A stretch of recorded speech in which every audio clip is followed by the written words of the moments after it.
हारबन आद किया मेखन भ्रम आद किया गुरु गमके मेन ले जे ओल मेना तमा रोड मेना तमा धर्म मेना तमा आमहो मेनाम ओलेम आद ले रे रोडेम आद ले धर्मेम आद ले रे आमहम आदो तो अब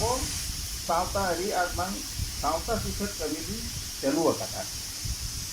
तो ओना लगाते सुदम दाना अलिंग ने मिता लिया जे अबिन तो ना ट्राइब कल्चर तारे मित बात हो लई ताबो अदो ट्राइब कल्चर ते मित बात होते मन हा बाय चाबा ट्राइब कल्चर तो अडी मारांग जिनिस कना अडी जिलिंगन तो अदो नोआ कम समय भीतर रे जहां गिलिंग लईया तो आतु ना का करे तहन खान दो ना हाड़ा को ना को ना आलो के साथ ताबोना तो मोटामुटी कथा हुयु कना नितो आबो मारांग प्रॉब्लम हुयु कना आबो नितो लेखा खना को आत बन लगी तो सेदाय खना दो जिते बड़े इंग्रेज को तहे कना इंग्रेज को तहे कना आबो लेखा तहे कना आबो गिनती तहे कना तीना आबो आदिवासी हर को हेना कना भारत दिसम रे उनको ना हिसाब को दहो लेया तो अड़ी दुख बुझावा नोआ जे दिसम स्वाधीन ना 1947 मसीहा तो ओंडे खना के आबो गिनती दो बई बईते आद इदियना तो आद ते नितो नोंका कना नितो दो एक बार आबो दो फेड़ात खना माने रेहेत खना उतो जावा उतरो कना नोआ के अड़ी दुख रिया कथा तो नितो लेकान ऑक्टोरे आबोरिन बयहा को जो आबो ना नोआ खेरवाड़ बयहा मेन लेखान अड़ी गान बा आदिवासी मेन लेखान अड़ी गान और जहाँ नेलोगो कना जे आबो खेरवाड़ माबो अड़ी गाना सारा भारत वर्ष रे जतो के आबो आदिवासी अकोय के ना आ को साबा उनको के आदिवासी आबो दो आदिवासी अकोय उनी तो आ ए साबा और अकोय के आ बाय साबा उनी तो आदिवासी के बांग कना नोआ आ सार हुयु कना आबो अड़ी मरांग संतो और नोआ तो भारत दिसम रे तो बांगा सारा पृथ्वी रे कना अबिन नेल कुबिन आबो भारत बांग काते एटा दिसम रे हो आ को साबा और अकोय आ को साबा आदिवासी के आ को साबा तो नोना हुयु कना अड़ी मरांग विचान तो नोआ लेकाते आबोआ ये तो नो ट्राइब कल्चर रे दो जे आबो ना उनी लेके आबो मा अड़ी रकम ट्राइब हेना बना तो ओना खना आबो मिटा हुयु कना बन आबो सांताल का सांताल ना बन मेने आको तो आबो सांताल विरोध रे तो सेदाय खना लई लाक्चर बो आंजम अगु का आबो लई लाक्चर लेकाते दे आबो दो जाहेर रे को बंगा बाबो कमी अगुई तो नोआ तो अड़ी लेका घांजा घबरो हे जगन के भितरे हो तो ओना को नेल काते आबो परसी सिंह चंदो सतगुरु पंडित रघुनाथ मुर्मू आजा जीवन सारा कुरुमुटु काते चेत लेकाते आबोआ नोआ जाति धर्म बांचाव ताहेना जियर ताहेना ओना लगित ते आज अड़ी लेकान हर दहार ओल काते दे बगी हेतोआ बना तो नोआ मिटा अड़ी दुख बुझेवा जे नितों आबो ओना दो बन दिया गिड़ी का कना जो हर बन नेले सोशल मीडिया करे बा नोआ आबो जो नोआ यूट्यूब करे भाइरालो कना बन नेले तीना गान दो चेक को उइहरिया बांग बड़ायो कना पे नेले गया अको दो मेने गुरु गमके दो गुरु दो बांग कना ओकोय मेने गुरु गमके दो ओल दो बाय ओडोका का तो अड़ी दुख बुझावा अड़ी दुख बुझावा जे मिटांग होड़ गिद्रा खना के जिंती आबो डॉक्टर भी आबो अंबेडकर साहेब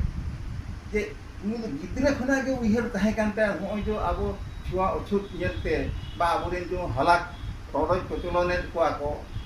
नुआ खना दुख को लगित ते गिद्रा खना के संकल्प हताव लेया कि नुकु होड़ नुका आले को आंदा गे लिया चेत लेकाते नुआ खना इन जतो होड़ मुकरो को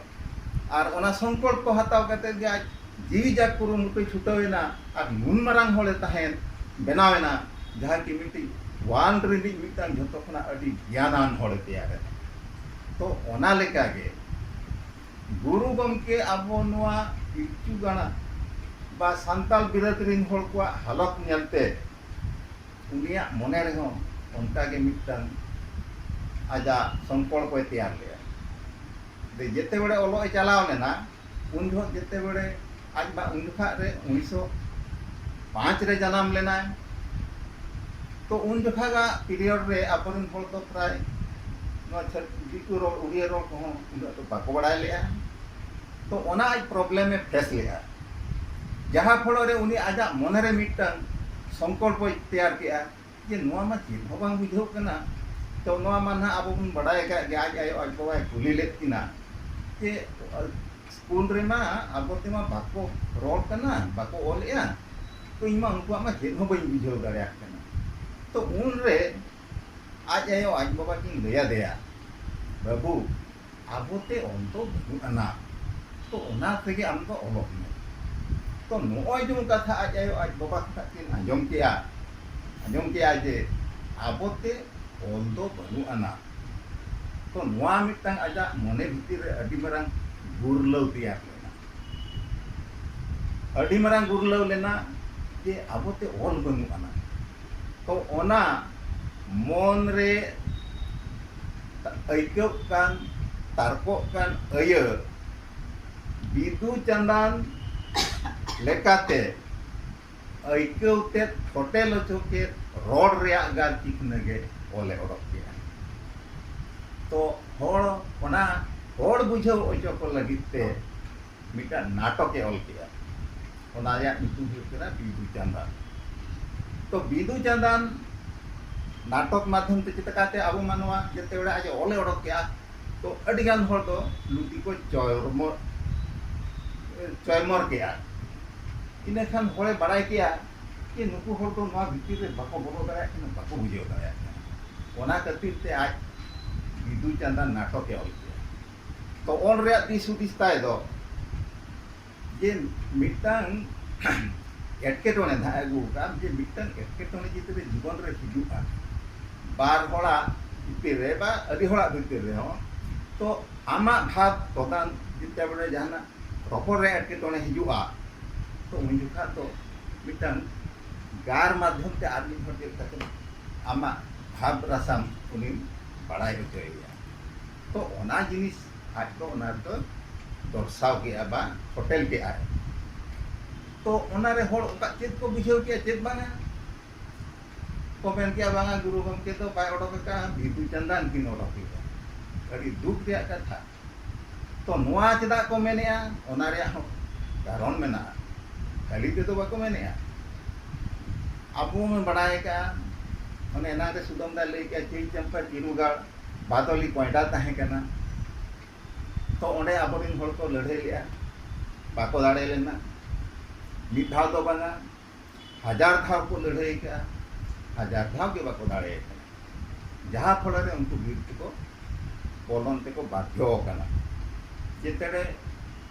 मुज लेका को गज होचोयना तो आदो एटा उपाय बांग नाम कते वीर को बोलोयना तो ओने जो वीर को बोलोयना तो ओना बीर रे को ताहेना को आर हो होय जो आबो ना जो होय को जाहेर रे बोन बोंगा कना नोआ होड़ मिट रे ओना रे चित कना ओना बाको बड़ाय का तो आबो दो मांग तो चेलेका तो बोंगा बुरु या ना आलोटेना बाबन बड़ाय दाड़या मेनखान होय जो लड़ाई हुईना ओपय सला बो लड़ाई लिया तो नुकु बाबणे नुकु सासांग काटा बाबणे नुकु सासांग काटा बाबणे को हेजा बाहरे खना मध्य एशिया को नुकु सला बन लड़ाई लिया तो नुकु नितो सासांग खना को हेंदे इदियन ताको जंगा को नोडे ताहे ताहेते बाखान उनतेन को हों तो सासांग गया एसल गया को उनको नोडे ताहे ताहेते को हेंदे कना आदो नोआ दिसम बांग कर गया तो नुकु सला आबो को लड़ाई लिया अच्छा ओने ओने खना के आबो जाहेर रे जो होय मिटे कथा अडी मरा कथा ना आजम ताबन पे जे आबो जाहेर रे जे मेरम को आर बांग सिम को चिदा बन बोंगा को आर बांग ओंडे आबो आसार को जे आबो इदिया आबो ओंडे मिटा जांगाते इक्लुम कते चिदा आबो बोंगाया नोआ हुई कना ऐतिहासिक जिनिस कना ᱱᱚᱣᱟ ᱫᱚ ঐতিহাসিক জিনিস ᱠᱟᱱᱟ ᱟᱨ ᱡᱟᱦᱟᱸ ᱵᱚᱱ ᱢᱟᱱᱟᱣ ᱟᱹᱜᱩᱭᱟ ᱡᱮ ᱡᱟᱦᱮᱨ ᱨᱮ ᱚᱱᱟ ᱫᱚ ঐতিহাসিক জিনিস ᱵᱚᱱ ᱢᱟᱱᱟᱣ ᱟᱹᱜᱩᱭᱟ ᱛᱚ ᱜᱩᱨᱩ ᱜᱚᱢᱠᱮ ᱚᱱᱟ ᱡᱤᱱᱤᱥᱮ ᱥᱴᱟᱰᱤ ᱠᱮᱭᱟ ᱡᱮ ᱱᱚᱣᱟ ᱢᱟ ᱱᱚᱣᱟ ᱠᱷᱟᱹᱛᱤᱨ ᱦᱩᱭᱩᱜ ᱠᱟᱱᱟ ᱚᱵᱚᱥᱥᱚ ᱟᱡ ᱢᱟ ᱩᱱᱟᱹᱜ ᱴᱟᱭᱤᱢ ᱵᱟᱭ ᱧᱟᱢ ᱞᱮᱭᱟ ᱤᱛᱤᱦᱟᱥ ᱡᱤᱱᱤᱥ ᱢᱟ ᱵᱟᱭ ᱚᱞ ᱦᱚᱴᱚ ᱫᱟᱲᱮᱭᱟᱜ ᱵᱚᱱᱟ ᱛᱚ ᱱᱚᱣᱟ ᱡᱤᱱᱤᱥ ᱟᱵᱚ ᱡᱮᱢᱚᱱ ᱵᱚᱸᱜᱟ ᱵᱩᱨᱩ ᱪᱮᱛᱟᱱ ᱨᱮ ᱟᱹᱰᱤ ᱢᱟᱨᱟᱝ ᱡᱤᱱᱤᱥᱮ ᱚᱞ ᱦᱚᱴᱚᱣᱟᱜ ᱵᱚᱱᱟ ᱚᱱᱟ ᱫᱚ ᱦᱩᱭᱩᱜ ᱠᱟᱱᱟ ᱦᱤᱛᱟᱹᱞ ᱛᱚ ᱚᱱᱮ ᱡᱮ ᱦᱤᱛᱟᱹᱞ ᱱᱟᱦᱟᱜ ᱢᱟᱲᱟᱝ ᱫᱷᱟᱣ ᱤᱧ ᱞᱟᱹᱭ ᱞᱮᱫ ᱜᱮᱭᱟ ᱠᱤᱪᱷᱤ ᱜᱟᱱ ᱦᱤᱛᱟᱹᱞ ᱨᱮᱭᱟᱜ ᱛᱚ ᱦᱤᱛᱟᱹᱞ ᱫᱚ ᱦᱩᱭᱩᱜ ᱠᱟᱱᱟ ᱟᱵᱚᱣᱟᱜ মাইথোলজি ᱠᱟᱱᱟ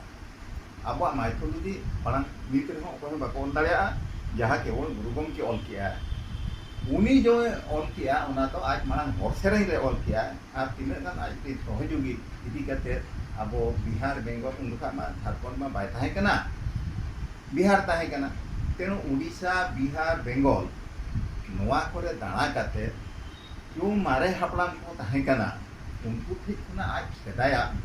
बाखेड़ बिनती को तुमल लेगा तो ओने जो आज ओका बिनती को तुमल केदा तो ओना खना हो आज तो किछि दो ओना दो ओका रे सत्यासत्य बांग ताहें कना ओना को बतिल किया किंतु ओका कोई दोहो किया ओने जो हरसेरे रे ओलाका तो ओना तो अति निराट जिनिस दोहो किया जहाँ कि ओना तो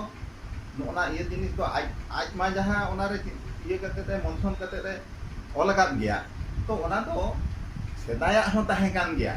तो ओना जिनिस तो बय बय ते अब तो मालट इदीना चेद लेकाते मालटेना ओ जो अब बीर गुरु रे हानते नाते छिन बिछिनेना बन ओंडे खना बय बय ते को आद इदी गया तो ओना तो हो नीति हो आद गे हेना गया किछि गान ये रे तो चिकाते नय जो इ हय अब नितो हय जो सारना धर्म मेनगोग कना जो बेंगल हर को मेने अब तो सारना तो बांग अब सरी सरी धर्म अच्छा उनको को मेने अब तो सरी सार्जन दारे बुतरे सार न्यूर लेना ओनाते अब तो सरी धर्म मेनखान दो गुरु गमके सरी सार्जन बुतर तो बाय ओलाका सरी सार्जन बुतरे न्यूर तो बाय ओलाका उनके ओलाका सार्जन बुतरे जेते बड़े पिलचुना पिलचु हुई अकिन सेब बकिन बुझाव का तो उन जो धर्म किन नेहर का दिया और धर्म आज ना उनकिन विषय एम काव किना चेरे मेता किना ये हिहिड़ी रे कपि मेना उगली हो मेना ओनाते आसार बेनाव बिन आर ओना तेरान बिन ओकारेगे सारबिन नेला बित्ते जुरुक काना जुराकान अबिन दुख दो ᱧᱟᱢᱚᱜ ᱦᱚᱲ ᱫᱚ ᱚᱸᱰᱮ ᱵᱤᱱ ᱧᱟᱢᱟ ᱚᱨᱛᱷᱟᱛ ᱚᱱᱟᱜᱮ ᱦᱩᱭᱩᱜ ᱠᱟᱱᱟ ᱡᱟᱦᱮᱨ ᱠᱟᱯᱚ ᱡᱟᱦᱮᱨ ᱵᱚ ᱢᱮᱛᱟᱜ ᱠᱟᱱᱟ ᱱᱤᱛᱚᱜ ᱛᱚ ᱚᱱᱟ ᱡᱟᱦᱮᱨ ᱨᱮ ᱟᱡᱮ ᱛᱤᱸᱜᱩᱣᱟᱜ ᱠᱤᱱᱟ ᱛᱟᱭᱚᱢ ᱟᱨᱦᱚᱸ ᱟᱫᱚ ᱱᱟ ᱟᱹᱰᱤ ᱠᱚᱢ ᱥᱚᱢᱚᱭ ᱱᱟ ᱤᱧ ᱢᱟ ᱱᱟ ᱩᱱᱟᱹᱜ ᱤᱧ ᱦᱟᱛᱟᱣ ᱠᱷᱟᱱ ᱟᱨᱦᱚᱸ ᱵᱟᱠᱚ ᱨᱚᱲ ᱫᱟᱲᱮᱭᱟᱜᱼᱟ ᱱᱟ ᱛᱚ ᱟᱹᱰᱤ ᱥᱚᱝᱠᱷᱮᱯ ᱠᱚᱨᱮ ᱜᱮ ᱦᱟᱸᱜ ᱤᱧ ᱞᱟᱹᱭ ᱤᱫᱤᱭᱟ ᱱᱚᱣᱟ ᱫᱚ ᱞᱟᱹᱭ ᱞᱮᱠᱷᱟᱱ ᱫᱚ ᱱᱚᱣᱟ ᱫᱚ ᱩᱱᱟᱹᱜ ᱞᱚᱜᱚᱱ ᱫᱚ ᱵᱟᱭ ᱪᱟᱵᱟᱜᱼᱟ ᱱᱚᱣᱟ ᱫᱚ ᱟᱹᱰᱤ ᱡᱤᱞᱤᱧ ᱦᱩᱭᱩᱜᱼᱟ ᱟᱫᱚ ᱩᱱᱟᱹᱜ ᱡᱤᱞᱤᱧ ᱛᱮᱫᱚ ᱱᱟ ᱮᱴᱟᱜ ᱦᱚᱲ ᱠᱚ ᱵᱟᱠᱚ ᱨᱚᱲ ᱫᱟᱲᱮᱭᱟᱜᱼᱟ तो अड़ी लगे गना आर कोई को बड़ा सा बन था तो बरम आर हम कुली पिन ले आपया तो उन जो चेत का लेना उन जो था उन्हें जो करे सार बीर लेना ओंडे उनकिन किन ओना सुर रेगे किन अड़ी जु लेकान जायगा को ताहे कना उनका ते झरना हो लिगी ताहन तो दारे अभाव बाय ताहे कना ओंडे अड़ी लेकान जो दारे को ताहे कना तो ओंडे किन ताहे ना तो ओंडे का साल बीर लेना ओंडे उनकिन दिनम सेता उनकिन किन ओना सार से किन गोड जोहार ले तो ओनाते आपो नो सार तो हुयु कना सारना रेया नोआ गे हुयु कना संतो नोआ गे ताबो आबो संतो तो ओनाते हा इन को पे नेल का बा फेसबुक करे आर बांग नो ये को गाला ले जे आबो नो सारना रे संतो बा लुगु दो आबो दो नोआ सार गे हुयु बीत सार गे हुयु आर ओना सामती आड़ा ले जब सिंह बोंगा चेदा सिंह बोंगा जे आबो नेल पे आबो नोआ हो अडी हर हो बाको बड़ाया अडी गान हर नोआ हो बाको बड़ाया जे आबो तो सिंह बोंगा सखी कते के जतो आबो कमिया सिंह बोंगा सखी कते के जतो आबो कमिया आर नोते जो आबो बो मेता बोंगा राकाब नेता ना बो मेना सामांग सेहत तो नोआ सामांग सेहत गे बो मेता मानन तो नोआ तो हुई कना आबो तो नोआ तो बोंगा राकाब और नोते तो थोड़ा अपोजिट साइड को मेता कना बोंगा हसु तो बोंगा राकाब किदा बो मेता कना तो नोआ उइहर लेका जेहेतु नोते खना बोंगा राकाब कना ओनाते नोआ तो बोंगा राकाब बो मेता तो बे बोंगा दो कोई राकाब कना बोंगा मा बो नेले कना सिंह बोंगा के राकाब कना तो आबो तो ओनाते सिंह बंगा गेबन मानावेया किंतु तुड़ु बा मुस्लिम मुसले नुकु दो नोआ बंगा हसुर से सामान कते को नमाज को पढ़ा को गोड़ जोहारवा चेदा जे उनको दो नींद चांदो को मानावेया आको ओनाते आको लुगु और बांग संतोक तो हुई कना मुलु चांदो रे मिटन इपिल नेल ᱧᱟᱢᱚᱜᱼᱟ तो ओनाते आको दो यंतु बिन तुड़ु तो जाबोत लेका गे सारा वर्ल्ड रिन मुस्लिम उनको तो बंगा हसुर से सामान कते नमाज को पढ़ावा और को गोड़ जोहारवा तो आबुआ हो उनका के हेना तो नोंका अड़ी होड़ हो नोआ कथा बाको बडाया जे आबो तो सिंह को नुका नोते जहाना के बन बंगा के जाहेर रे हुयेन ओड़ा रे हुयेन ओड़ा भीतर रे हुयेन किंतु सामान दो आबो दो नोआ बंगा रकाब से के वो सामांगा बंगा रकाब खरीदता हो एटा से सामान कते तो बाको बंगाया नोआ तो सारना रिया नोआ तो हुई कना नियम कना तो नो नोंका तो हो नोंका जिनिस अच्छा तापर आर मिटा कथा है ओनाते आबो बो चिकाया जिते बेले जाहेर रे बो बंगा आबो बाहा हुए मामणे हुए तो आबो जेते बेले नायके बन इदिया प्रोसेसन कते बा एने इने ते बो इदिया तो नायके चला हाटा हेलमेट का सगुन सुपड़ी भी पड़े गोका तो जेते बेले जाहेर बो सेटेरवा ओंडे उनी अजूर आ पे फेरा अजूर कते सामान ना ओना दो सामान से ए दोया अर्थात ना बंगा हसुर पाहटा रे ताहेना आर ओना जो ओका दारे बुटा को बंगाया ना ओंडे उनी मालांग सगुन सारे बीता सगुन सार बीत तायम ओंडे सगुन सुपड़ी दोड़ोमआ तायम ना ओना सामते आबो ना आ दौड़ के बा ना दाहेर एरा ये लेकाते जो जोनो बन ये ओना रे हो अडिगान हानते मेना जे आबो ओका लेकान दिन को बंगा आना नेल तो ओंडे जोनो मिटन को सिदुबा आर ओंडे एक ये सुतन ते को बतिए तो नोआ खना नेलेना तिना गान जायगा रे तो नोआ को आदका मतलब उनको दो ओना सगुन सार तो बाको बिदा किंतु ओना गे हुई करता बना अब तो मुलुत जिनिस जुदी दारे बाम नाम लिया मने करो मिटांग उनकान जायगा रे हेना मा जहां की दारे गे बनु आना एनखान आम तो ओना सगुन सारे बित के थान गे ओना तो हुईना जाहेर दारे सेदाय हपड़ान को मेन हताओ आले आजो मता तो नो नोंकान कथा को आबो हेना आदो नोआ को बई बई ता आबो बन दिया इदिया तो मूलो जिनिस हुई कना हां बिचे दिया अच्छा मूलो जिनिस हुई कना आबो नो जो सार नि तो ओका नोआ सार तो बाबन आबा सार गे गुरु गमकिया मेन लेका देखा अडिगान जुदी अध्ययन आबिन उयेरा एनखान सार गे हुई कना धर्म रे मूलो जिनिस ताबन तो जुदी सार बन आद किया मेनखान धर्म में आद किया गुरु गमके मेन ले आए जे ओल मेना तमा रोड मेना तमा धर्म मेना तमा आमहो मेनाम ओलेम आद ले रे रोडेम आद ले धर्मेम आद ले रे आमहम हारो तो बय रोड मा बई बई ते को आदि दिकित के ताबना तो आर हो नितो जुदी नोआ सार बन आदा बड़ा के में धर्म बन आद किया धर्म बात किया तो जेते बेले आबो संविधान 8 शेड्यूल रे बांग ताहे कना आबोआ नोआ जे भाषा ना को जो कोन इंक्लूड किया तो उन जखा दो आबो बो रोड कान ताहे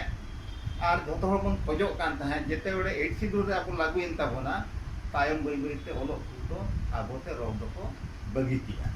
अरे दुख दिया कथा तो नो नोंका जुदी हुआ सावता रे ताहले आबो जति धर्म किंतु किते जुआ ताहे ना तीसरे बाय ताहे दाड़या खाली संविधान रे एम को लेखान के हुआ चित बांगा निजोरा धर्म माते गुरु के मेना का आमा ओड़ा लगी आमा दुआर लगी जहां दो बाय नेल आमगे नेले आमा जति लगी आमा धर्म लगी जहां दो बाय नेल आमगे नेल तो तीनन लच्छा कथा में तो तो नुआ तो अब तो खाली लुटी रे के बन दोहया आलांग रे के बन दोहया तो नुआ अब अंतर भीतर ते बन खड़ा दिमाग भीतर ते बन इदिया तबे ना नुआ जति धर्म अब दुलर हिजुआ आर नुआ मोचाते मेन से लुटीते मेन ते तो बाय गानोआ अब अंतर भीतर बन भिजवा नुआ मायाम हरमो मायाम रे बन भिजवा तबे ना जे कि नुआ जति धर्म अब के यो ताबना आदो नाते टाइम बर्ती हताव दी गया के मिन तोन तेना कथा मा अडिगान मेन लेखान नुआ का बाय चबा गया तो आर मिटंग नासे कथा नोदी मेना जे आबो होय भितो तो सारना लगित ते होय खूब निहाती ताबन दरकार किंतु अब nyel bin एटा ट्राइब को जोतो हर को आशा ले अब चितान रे चेदा ये अब तो 8 शेड्यूल रे लागू kan tabona ro अब ते ऑल मेना अब ते पार्लियामेंट रे रोड रे दाव को एमा बोना तो उनको को बड़ाई के नुकु अडियान को डेवलप का नुकुआ माध्यम ते के अब हम तालामा मेनका अडी दुख रे कथा अब तो मने नै लड़े नि तो अब तो मने नै लड़े अभी ने कुन तीना दा अब खेरवान को सांतार अब जला कते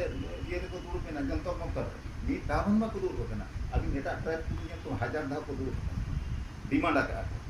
आको जे धरम ताहे के बांगा जेहेतु अब सरना मेनते ओना खातिर ता को बताओ कि सरना के मेनखान अब तो मने नै तो नको नका अब अवस्था तो ओना रे कारण दो हुई कना जेहेतु गुरु गमके नीत रे गुरु मेनते अरि बोन मनावया और जे पर्यंत गुरु जुदी गुरु लेका बाबू मनावया अब नका हितन घड़ा ते बोता तो ओनाते अन मिटी मेन लिया जे हिरिज पसीराकान और हितन झाड़ांगाकान और हिरिज पसीराकान पिलचु राणा खेरवाड़ बिरतली मनमी हपन को